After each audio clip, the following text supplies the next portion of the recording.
Good evening, everyone, and welcome to the post-show live chat, where we're going to be talking about everything that went down in the latest episode of The Bachelorette, Week 3.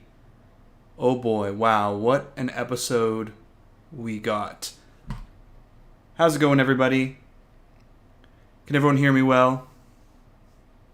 Thanks for joining me tonight, and I'm hopeful I've got some of this noise stuff, some of the sound stuff set up. Let me know if everyone can hear this. If you are not here for the right reasons, there's the door.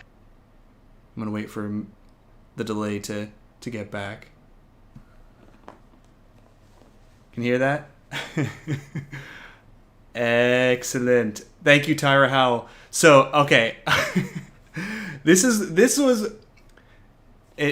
This was my plan for the cam for night one. And again, thank you for the super chat, Tyra. This was the plan. Nobody knows that I'm going to do a cam, right? And then I was going to play this.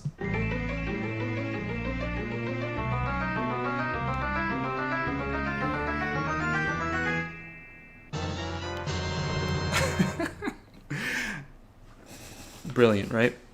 Welcome everyone to the post-show live chat. It looks like everything's going well with the sound stuff, which is fantastic because there's so many fun things I wanted to do with the sound stuff, and it just didn't happen before. And it was just random crap with the stream OBS. And Rita, thank you so much for the super chat. I'm still in tears. Has your top 4 changed? Yes, we're gonna. No, my top 4 hasn't changed. We are gonna talk about Michael. We're gonna talk about some sleuthing stuff. We're gonna talk about the episode. There's a ton of stuff to talk about, and I'll get the slideshow going and the rules and stuff too. And Braylon, I also see your super chat as well. But before we get into all this, right off the bat, the rules. Number 1, if you're looking for the recap that's going to be out soon, this is just a post-show live chat recorded right after the East Coast airing of The Bachelorette. And please, if you're in the chat, don't post any spoilers, any blatant spoilers. Of course, anything that has been sleuthed out, totally welcome. I'm going to do my best to answer all the super chats as they come, and any questions I see in chat. Also, please, no violating YouTube policies, no spamming, no, be cool, and last but not least, be kind to each other. So yeah, we got quite the episode. Really, really heavy episode.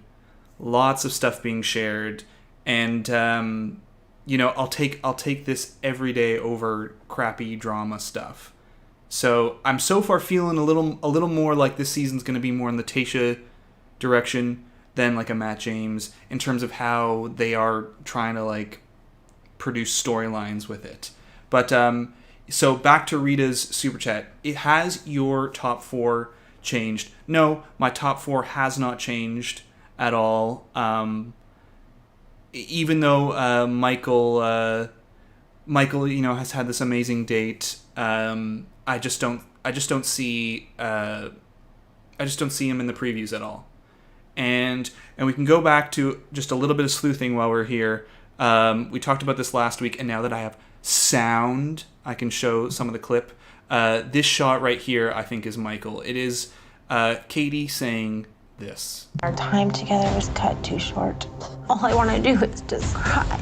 Our time together was cut too short. All I want to do is just cry. Our time. So, I think that's Michael. I think there's some sort of scenario where he leaves. You can come up with a million possibilities in your mind. Is it his, son, something to do with his family? Is it, so many things. We won't know really until we find out, but I think that's Michael here. So, would Michael, if this is the case, would Michael have made it to a top 4? Maybe. Would Michael have been the pick? Probably not. We also get Blake coming in, and we are getting finally the shot where Katie says, you'll say anything, to me for the right words. With Thomas Looks like he is a dreaded outfit repeater because he is going to come see Katie in this outfit. So it is Thomas. It is Thomas. But okay, we're going to move on to Brayland, your super chat. Thank you so much for supporting the channel. Hi, Fantake. I'm watching with my partners in Ohio. Ohio's gotten a lot of hate from the Bachelor people with Peter's season in Cleveland. We want to know if you think Michael A. is a dark horse. Keep making great content. Well, I think you just got my answer there. Again, would Michael have made it to a top 4 or been a dark horse if there wasn't something like this moment, which I really think is Michael, especially with Katie saying again, it's my Our time together was cut too short. All I want. It really feels right with the storyline, in my head that Michael's there, things are going really well, but their time is cut too short. I also think there's a possibility he gets injured or something like that and has to leave, and it's important he takes care of his health.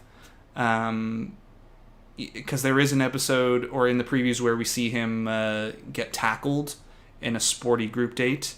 That might not be for a couple episodes, though, I'm thinking. We'll see. But yeah, as wonderful as this date was with Michael, I don't see it. Don't see it. And Asiya, thank you so much for the super chat. Always in the chat.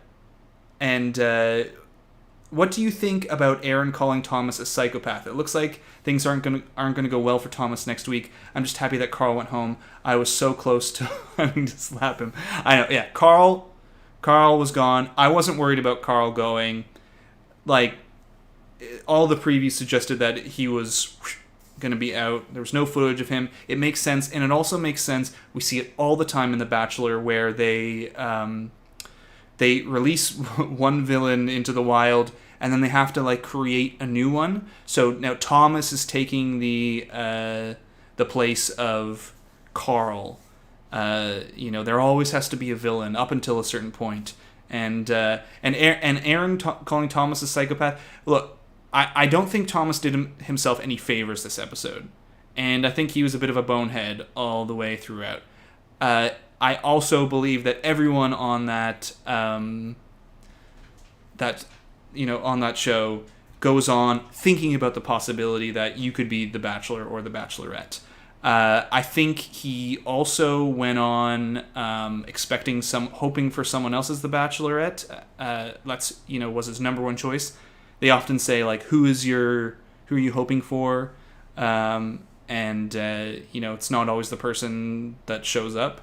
I think he was being honest about that, but he was a real big bonehead. And Aaron is going to go nowhere. He's just caught up in all the guy drama. So Aaron he could be. Katie seems to trust him a lot. Could be a top 6 guy, but other than that, there's nothing. And there's no barely any footage of Aaron in the previews, romantic footage. So Aaron's going nowhere.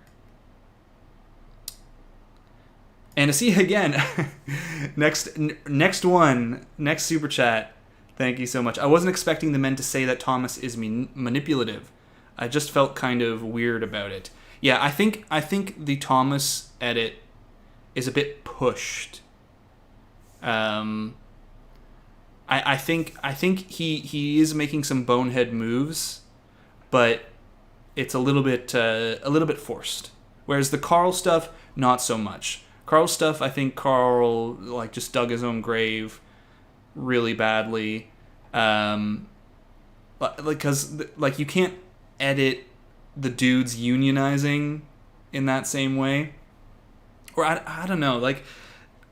It feels like a little bit more producer push maybe with Thomas, or I don't know. They're really playing up that narrative of oh, you're not here for the right reasons, but everyone's kind of thought they'd be the Bachelor, I think he's kind of being honest and he doesn't care who knows it, which is actually shooting himself in the foot with Thomas. So But yeah, bonehead moves from Thomas. Manipulative, I don't know. We'll see how the conversation goes next week when he sits down with Katie. I also think the going into steal time kind of thing, the standing around stuff when Aaron is there, like feels like a producer told him to do that. You know, like that. Like, who is the worst person that you can go and stand around and like hover and then steal time from? Aaron. And you know, Thomas is probably feeling really bad about his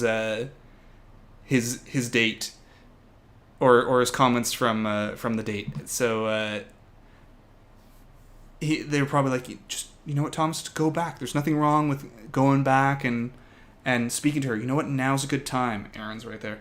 So like, it can be a little bit forced in that way. So I think with Thomas, it's shades of, you know, gray. Like, he's not fully manipulative.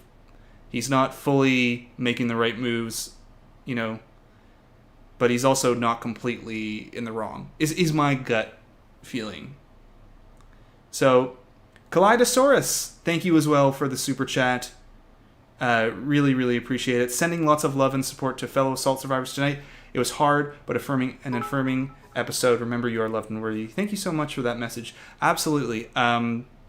So Katie opened up on, and I, you know, obviously couldn't prepare for this. I wish I had like a graphic to. I retweeted Katie's tweet to a hotline if someone wants to talk about sexual assault. But Katie opened up as on the group date, as someone who is a survivor of sexual assault.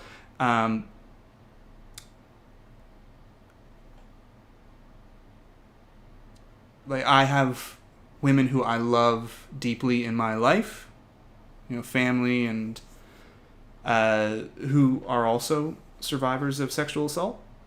And I think it takes an incredible amount of vulnerability to talk about that on something you know is going to air on national TV, in a space where you know there are people who are going to say horrible things about you. So I have nothing but respect for Katie for opening up about that. It takes a lot of courage, and I imagine it takes a lot of work to get to that place. And so also understand, like, if you're not in that place, that's okay.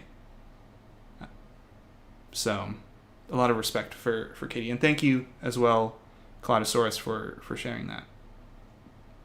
Yes, it takes a lot of courage just even here to share that as well. Even in a space sometimes with, you know, people you love and care about, it can be hard to open up about that. So sending love your way as well. And I think there are some other super chats I've missed here. Just want to make sure. I know there are. Just want to make sure I'm not skipping over any.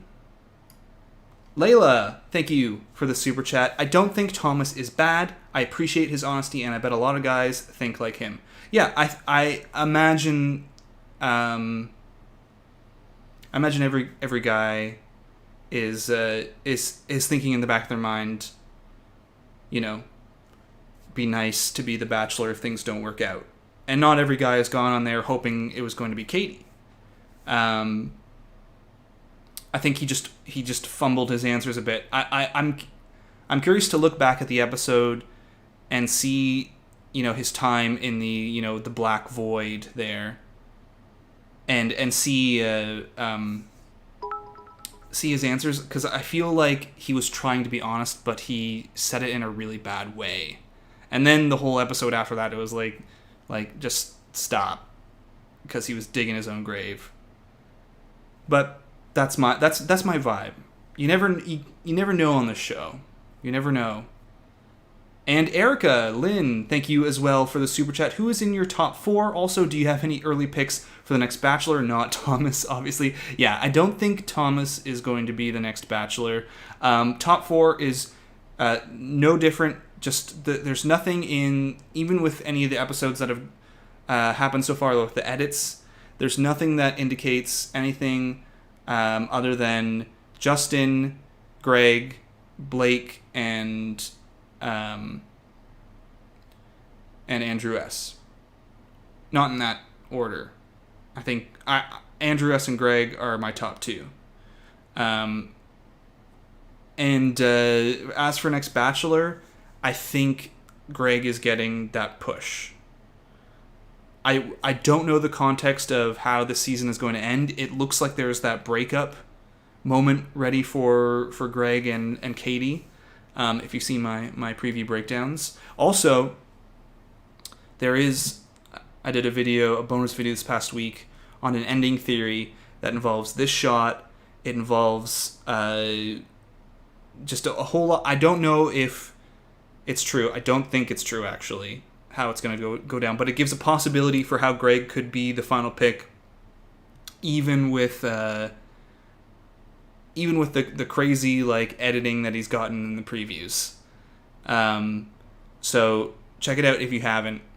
I think it's a pretty fun theory. So out of all the guys on this season, Greg, barring some horrible I don't know, like breakup that's ugly and gross, they might be pushing him to be the Bachelor. But we'll see. And also, like, you never know what happens in Paradise too, right? If there are no candidates from this season that they like that make it far enough, it could be a Paradise Bachelor again. We've had that a couple times too. So it's really early to tell, but we'll see. And I am not Nicole. Welcome back to the chat. Thank you for the super chat. We're all tired of the right reasons bit, but I'm also tired of the stolen time, let's blow up and revolve the episode around them bit every season. Yeah, it's tale as old as time. We see it every season. I think it's just easy to do, right? And it always stirs up the whole house. I think, like, when it happens in the house, you can't not put it in an episode because it just has a ripple effect on the whole house. But yeah, we see it every season. I'm gonna steal you. Sometimes it's producer pulled, sometimes not. Sometimes it's just a person goes and does that. We see it all the time. The right reasons bit is, I think, okay in the right context. Like the Jed stuff, like that's someone who's not there for the right reasons. And that's like gross. It's the Bachelor, like we saw it in Redacted season with like Cassie and Kaylin, where there was the talk of like they just want to be the next lead. And here with Thomas being the Bachelor, I don't that doesn't bother me, because I would think if I was in that house and I was there and I, part of the experience looking for love, and I was, feeling whatever for the lead, feeling like I had a chance and things might develop, I too would be going like, still, like, it's crazy that if things like go in a certain direction, I could be the Bachelor next season. And that's not like taking away what I would be potentially having with this hypothetical lead. It's just like, a consolation like, if I'm going to get my heart broken, at least there's this opportunity that's awaiting potentially. And, that gives some like solace in the heartbreak or the craziness or the anxiety of being on that show and like not having your phone and being stuck in this place and having this fantasy all around you and, everything going on. I don't know. So I just, it doesn't like irk me when someone's like, have you thought about being the Bachelor, a contestant on the show? And they're like, yeah. But it depends on the person too. Like, if a Chad comes in and says that, you know, might be a little bit different. So that's my take. And Alicia Monahan, thank you for the super chat. Really appreciate it. I'm talking in love with Michael. I really hope his journey doesn't get cut short. Yeah, Michael he seems like a really genuine, nice guy. He does. And when that happens on the show, you got to grab hold of it. You got, you know, there's so much in the show that like even when it seems real and it's tugging on your heartstrings a bit, sometimes you go like how real is this, you know? Like, can I trust this? But with Michael, it feels like you can trust this guy. Like, this is actually a nice guy. That's the way it seems. So when that happens, you know, it's hard to see it go. But I think we're going to see it go. There's always paradise. There's always paradise. Michael seems like a great guy for paradise. I'm certain he does go home and he doesn't win. I just, you know, it would be a shocker if he won. In my opinion, there's just no, like, it would be, how could you possibly predict it? Because he's just absent from the previews. We've seen all of his one-on-one date footage so far. But, you know, they do have, typically in the next couple of episodes, another season preview. Typically the ones that they're showing now are for next week, and it's like a minute long. And then halfway through they give this season on again, and it's like a second half preview that's like 3 minutes long. So there is opportunity for other dudes to come in with some surprise footage, but I in the past that's not really happened that often. Or if there is some surprise footage, it's not enough to surpass the footage that other dudes get. So, you know, don't have high hopes for Michael. And Tyra Howell again, thank you for the super chat. Thank you for the support. And Kaleidosaurus, thank you once more for the super chat. Tinfoil Hat Theory, forever contestant Nick Viall caught feels on the group date, joins the season, makes final two but loses. The time loop continues. It is the way. Nick will... How many more times does he have to get final two? No, but... Transition. What about Blake? Is Blake another Nick? Is he going to show up and be final two? So we see now, next week, we are getting Blake into the show. Episode 4 makes sense. Makes sense. That's when Michelle and that gang came in. Episode 4. Makes sense that Tayshia's going to be introducing him because, you know, technically he's Tayshia's ex. Tayshia had a big cry over Blake leaving, which was surprising. And we're going to get a real feel now for whether or not Blake's the real deal.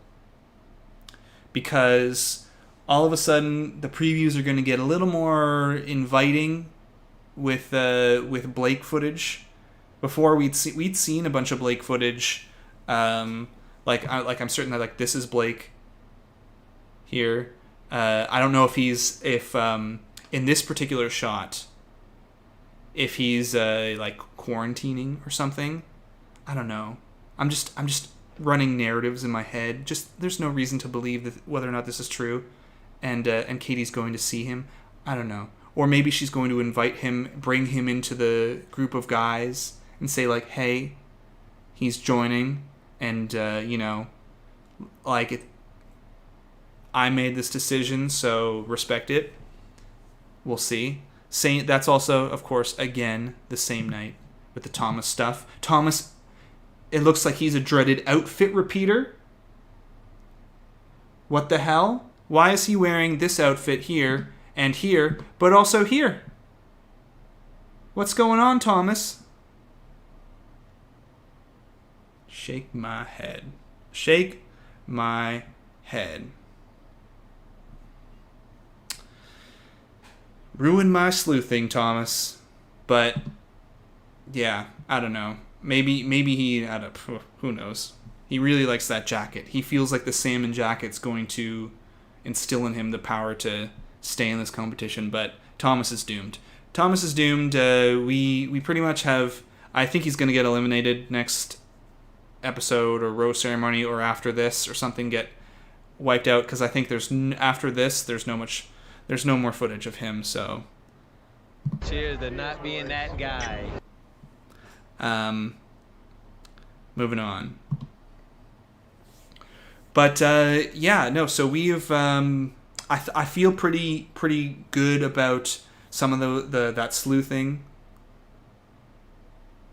You know, the major moments we've navigated through, the this moment, the time cut short, the now this you'd say anything. It all makes sense, with the narrative of how things are going. That this is Thomas, this is Michael. It feels right story wise, and why they would be not in the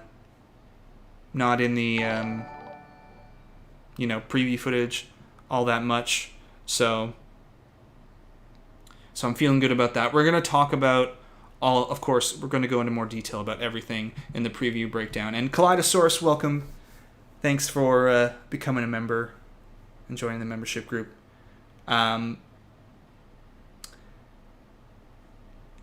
It's really where things go from 4 that I don't really... I couldn't tell you for sure. We apart from the Greg breakup stuff.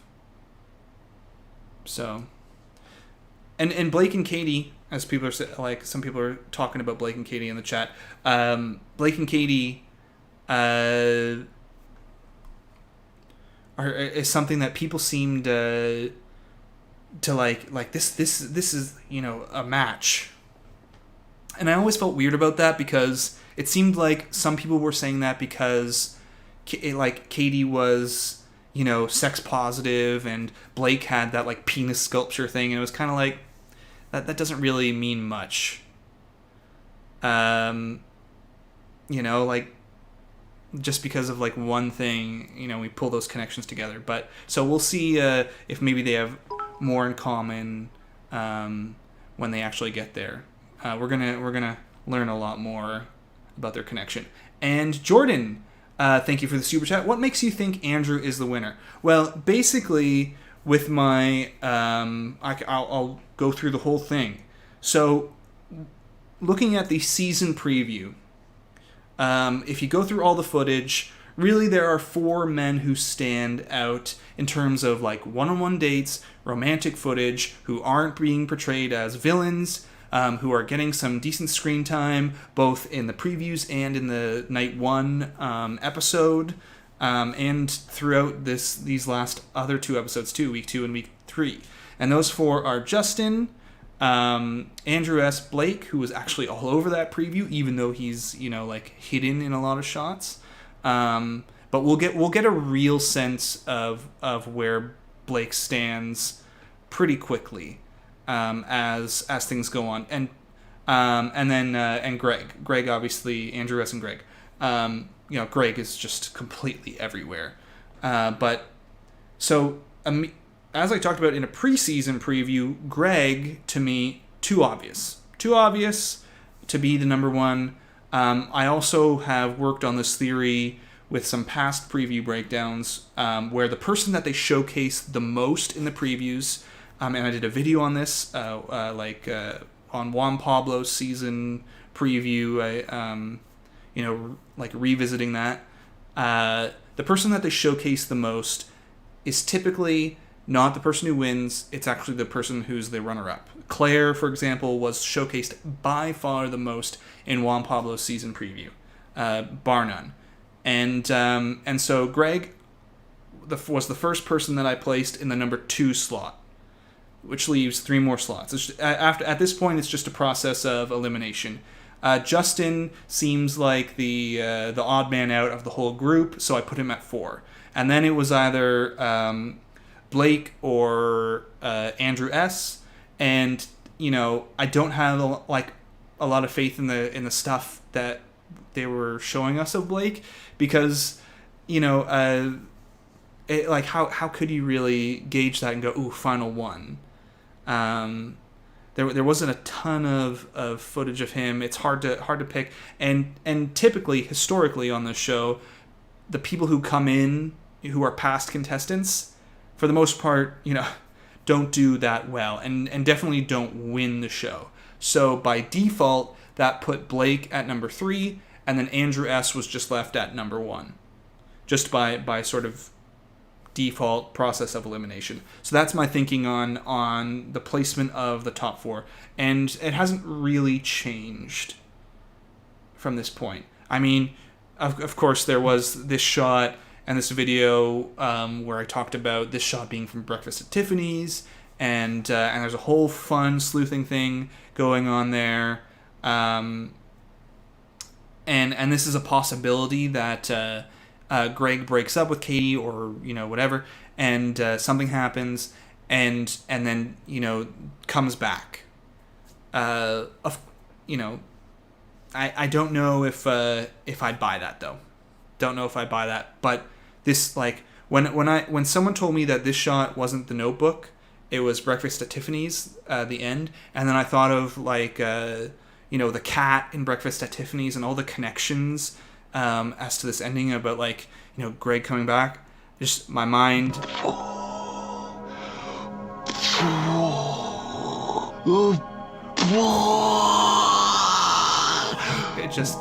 It just blew.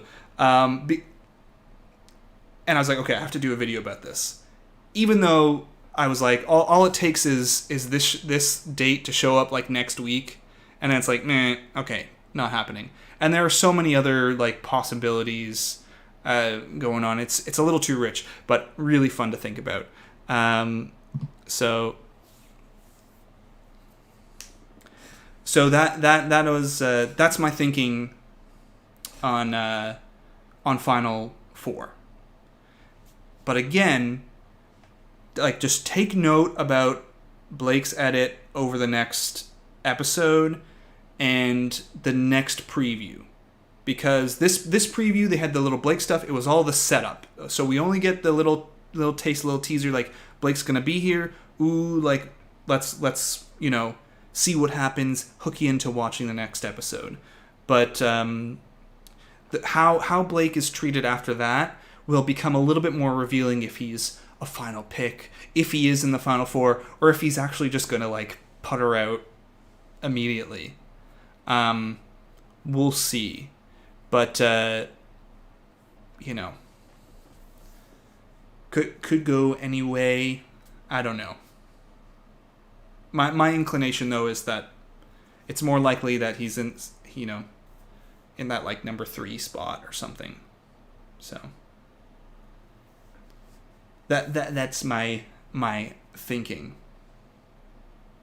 Has he talked about Michael yet? Yeah. Started off with Michael, and if you missed the beginning, I think it's Michael in this shot. Our time together was cut too short.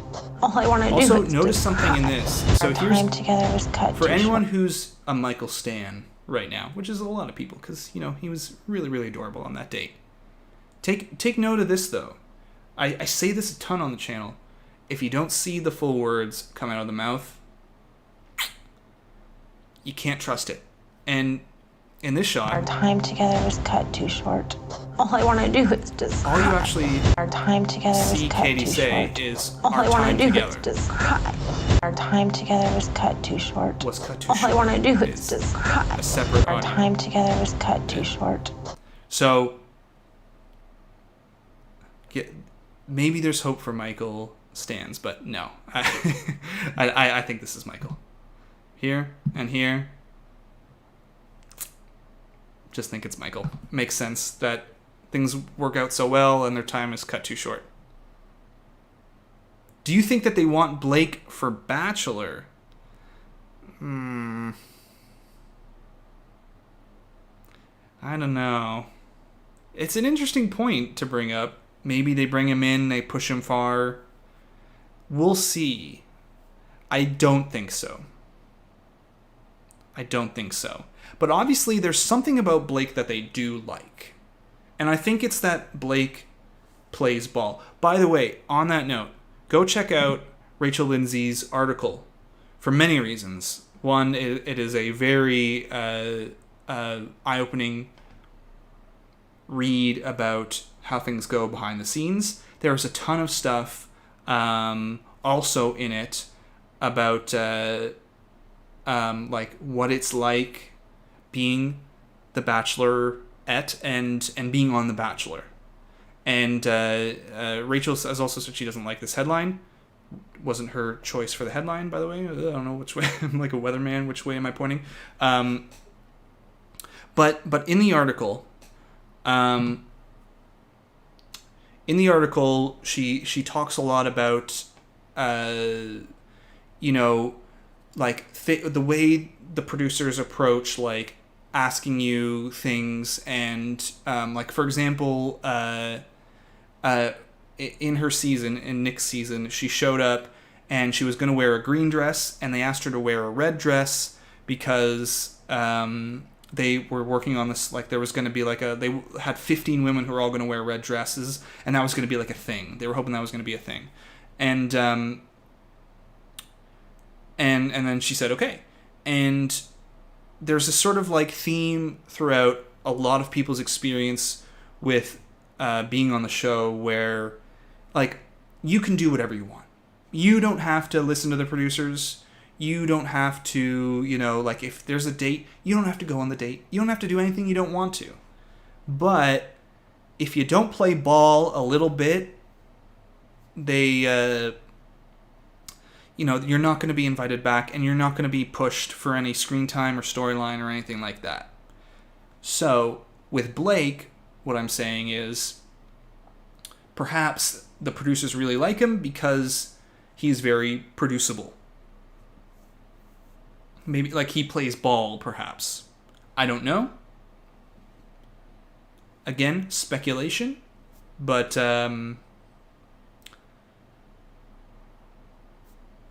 maybe he's someone who it's like, okay. Like I think Peter was someone who played ball, but he sort of let the ball play him. I think he was like really open to whatever the production wanted, and he would just do it. And he was a little bit too malleable. You need someone who is like, okay, I'll give a little bit, but I'm gonna take a lot. Like I'll play ball a little bit, but I'm also gonna hit back, and I'm not gonna take certain things, and I'm gonna demand certain things. So maybe in that vein, there is a world in which they consider Blake to be the Bachelor, but I think no. I think the early signs are Greg, depending on how things end here, and then there's always the paradise factor. That if they don't like anyone from this season, they go paradise, because it's not going to be anyone from Michelle's season. I don't think. There is a possibility if it films early enough that they really like someone and they are confident that even though it airs in like at the end of the year, that they're going to be confident with choosing this person and then filming that season while Michelle's season is on air. But that's risky. So I don't think it's possible. Well, I don't think it's likely, I should say.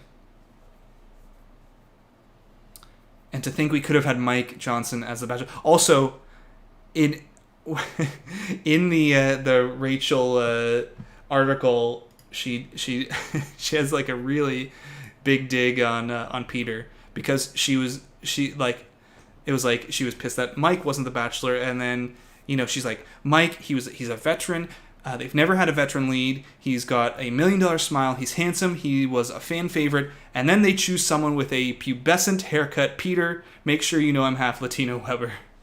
That was a quote from the article. Pee-pee. Pee-pee. So, I think, unless there's like a clear, and Greg, by the way, huge social media following already, so that he's got that going for him. So it might be too much for them not to, not to go into, and then have Paradise, and then have at the end of the season Greg come on and be the pick. We'll see. We won't know, I imagine, until at the earliest, like sometime in end of August or something like that, early September, whenever Paradise ends. That's pretty typical. They have like the after the final Paradise, and then they announce the lead. Of course with Matt James that was different, but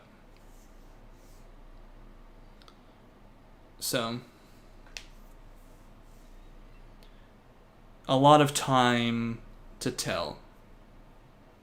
And there are guys from Tayshia season that could be it too, if they get the proper Paradise edit.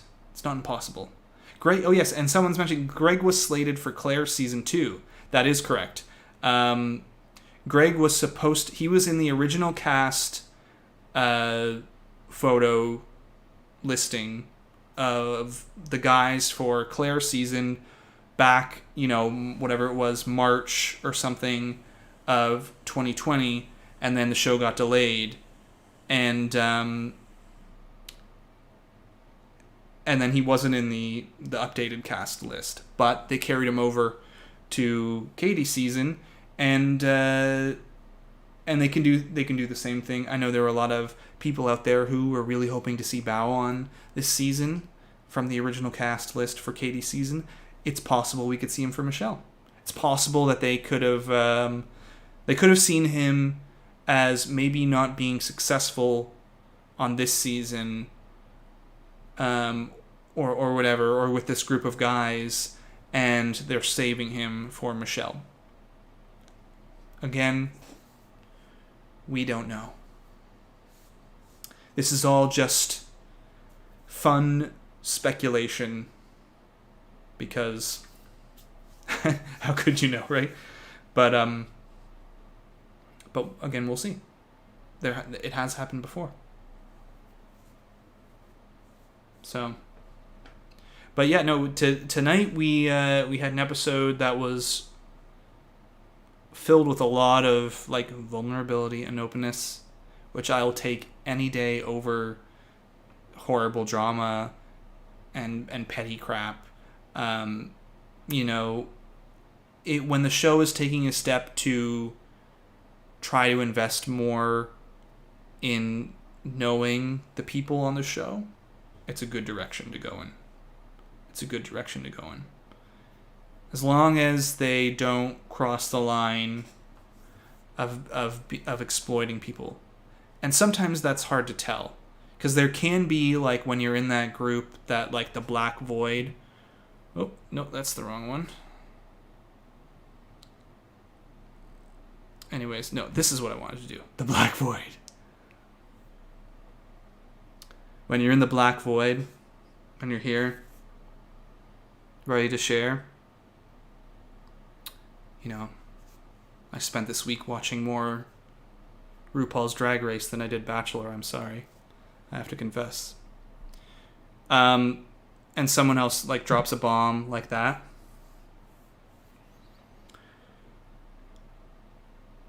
There can be pressure to share something that maybe you're not ready to. So, as like, I felt like Michael was not pressured, but maybe there were some men who were in that Black Void date. Do you think they will have an Asian Bachelor? I hope so, because I think, like, as you partially saw tonight, the more like open people are about things like, you know, that make them vulnerable, the more representation of anything there is, the better we all become. And so, you know, America is an incredibly diverse place, and the casting on the show should reflect that. So I absolutely think there should be an Asian Bachelor. I would love to see it. Dr. Joe. Paradise Redemption arc, Dr. Joe. There you go. So,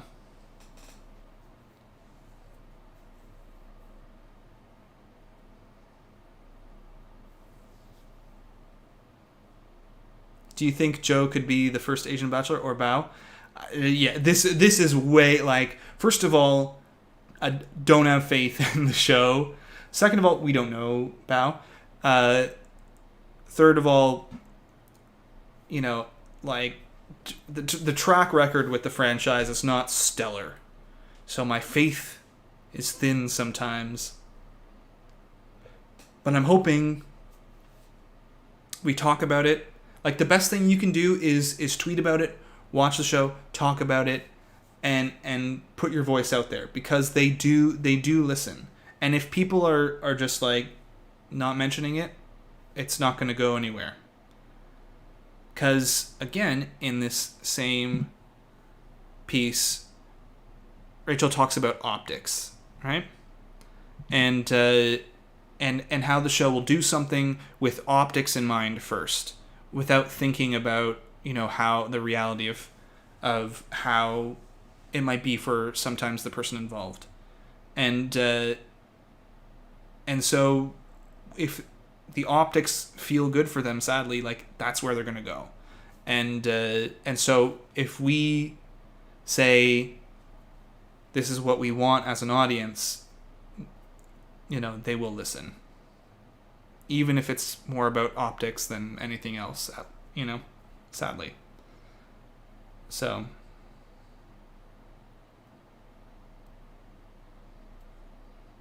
and Flaky Gaming, thank you so much for the super chat. Manifesting Dr. Joe for Bachelor. Also, thank you, Fantake, for all the content. Thank you for the super chat. Thank you for being here in the stream. Really, really, really appreciate it.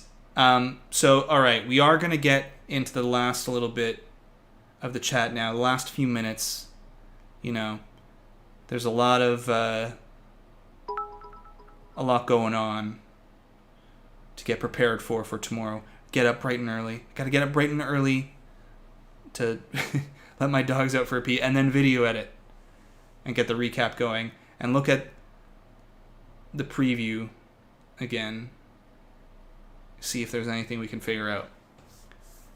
So any last questions? Get them in now. Bennett Bachelor. That's it. That's who it's going to be. There should also be leads and casts with different body types. Agree. Hi, I'm from Ontario, Canada, by the way. Hello, fellow Canadian. I'll never get over Justin's facial expressions. I know. Justin's quickly becoming, like, one of my favorite people. Any early Bachelor in Paradise predictions? I have no clue. I mean, we've seen that there's going to be a rotation of hosts. So I guess that's not a prediction, but guys that are on the show, we'll see Ivan there. Prediction. Bold prediction, fan take. I have no clue. And you know, maybe we'll see. There's been here's one. There's been a discussion of and like photos of Brendan and Piper on Instagram. That's been like a heavily theorized, speculated coupledom for the season. So we'll see those two show up, Brendan and Piper, and we'll see if they actually are a couple. How many seasons have you reviewed? I started with Colton season. That was my first one, and I've done all of them since. And I did episodes, some 10-minute season-long videos as well during the off season when they were doing the Bachelor Goat stuff, like Caitlin Bristow season in 10 minutes. But for these breakdowns and stuff, since then. Yeah, Cassie's season. That's right. Cassie's season. Oh yeah, Abigail's another one. I'm hoping to see Abigail. I think Abigail's a solid choice. Be surprised if she didn't show up in Paradise. I actually liked Listen to Your Heart. I didn't mind Listen to Your Heart either.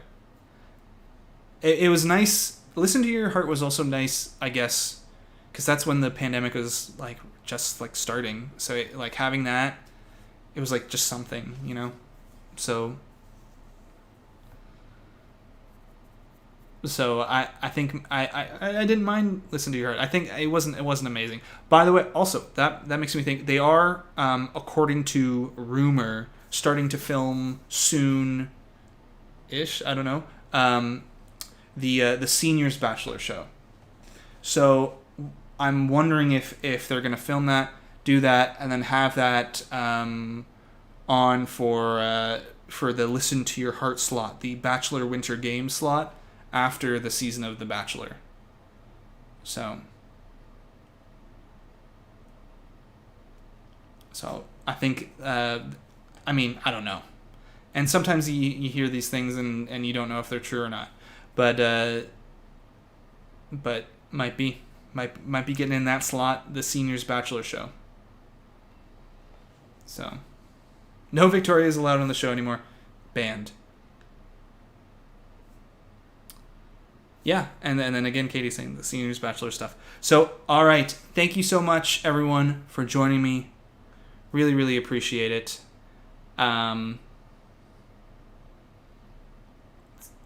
Another great episode of The Bachelorette. We're going to be back tomorrow. I aim for 4 p.m. EST for our videos, but sometimes it can be later.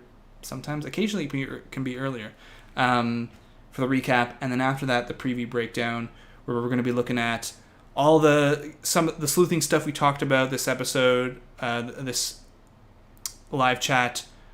We're going to be talking about Blake and going into details on what might be happening next episode, next rose ceremony, who we can expect perhaps to get eliminated. And so thank you all for joining me. Have a good night, everybody. And until next time, Bachelor Fan Take out. Also, for anyone who super chatted tonight, thank you for sharing that message with me. That's awesome. Thank you for sharing that. Every week, I also forget to do an ending thing. So here you go. Wrong one. Good night, everybody. Have a good night.